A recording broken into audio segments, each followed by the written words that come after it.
Merci d'avoir accepté notre invitation. Alors, vous venez de l'entendre, c'est les réactions de ces habitants de Dzoumogné et du Nord, plus généralement, sur ce pont. Vous avez écrit au directeur au directeur du Centre national des ponts de secours. Est-ce que vous avez eu une réponse depuis ?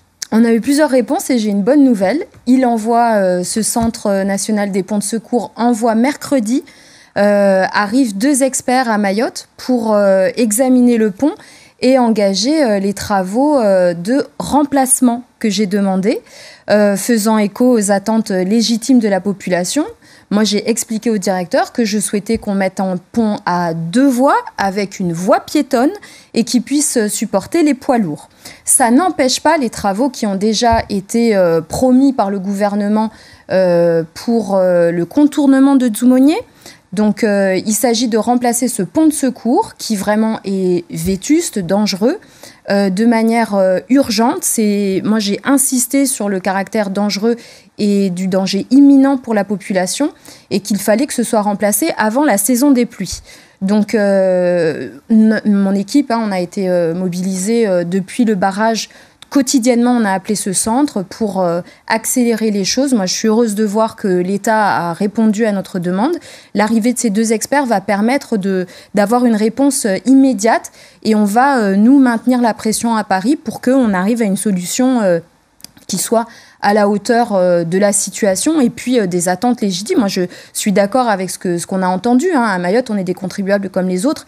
Il n'est pas question de rester des décennies avec un pont qui date de la Deuxième Guerre mondiale. Enfin, c'est de toute façon honteux et il fallait le remplacer. Ça, c'est pour l'urgence, mais pour ce qui est de la déviation, est-ce qu'il se prononce dessus ? La déviation, l'État a dit qu'il l'avait acté et que les travaux...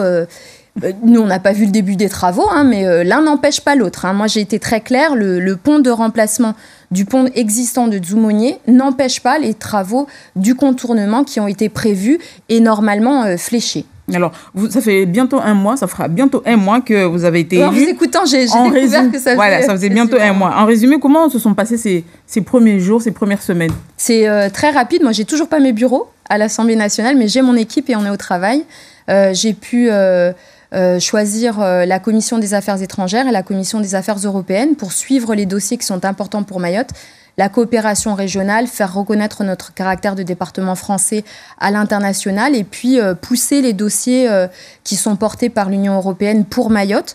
Donc ce sont des commissions qui sont importantes pour nous et j'entends être très active dans ce domaine. Il y a aussi j'ai choisi mon groupe qui est le groupe Territoire, Liberté, Indépendant et Outre-mer pour qu'on puisse avoir la liberté de vote qui est très importante pour moi et pouvoir être dans l'opposition, mais une opposition constructive avec le gouvernement. S'il y a quelque chose à prendre pour Mayotte, on prend et je vote. Moi, c'est le pacte que j'ai passé avec la population.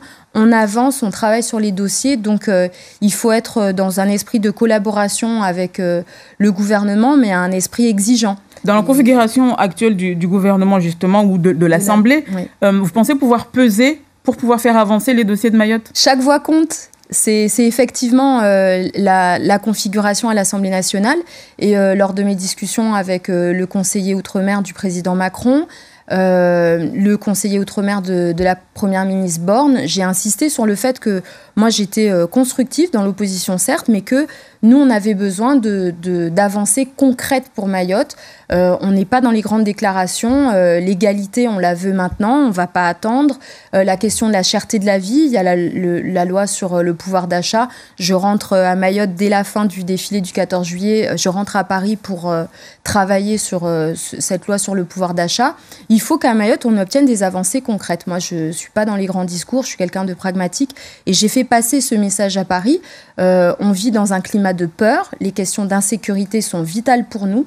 Mais il ne faut pas oublier les questions d'égalité réelle, de cherté de la vie. Il y a dans cette loi sur le pouvoir d'achat la question des retraites, il y a la question du prix du gaz, par exemple. Et moi, je vais veiller à ce que les avancées qui sont obtenues en métropole soient aussi obtenues pour nous, Mahoraises et Mahorais. Est-ce que vous avez eu l'impression d'avoir été comprise, entendue ? J'ai été écoutée. On verra dans les actions si j'ai été entendue. Moi, je ne peux pas m'engager à la place du gouvernement. Et puis, on va voir avec la visite. Je rencontrerai vraisemblablement les ministres Darmanin. J'ai déjà pu entreapercevoir le ministre délégué Caranco. Mais moi, je suis au travail à Paris pour Mayotte. C'est ma mission et j'entends vraiment y aller avec toute l'énergie qui est la mienne.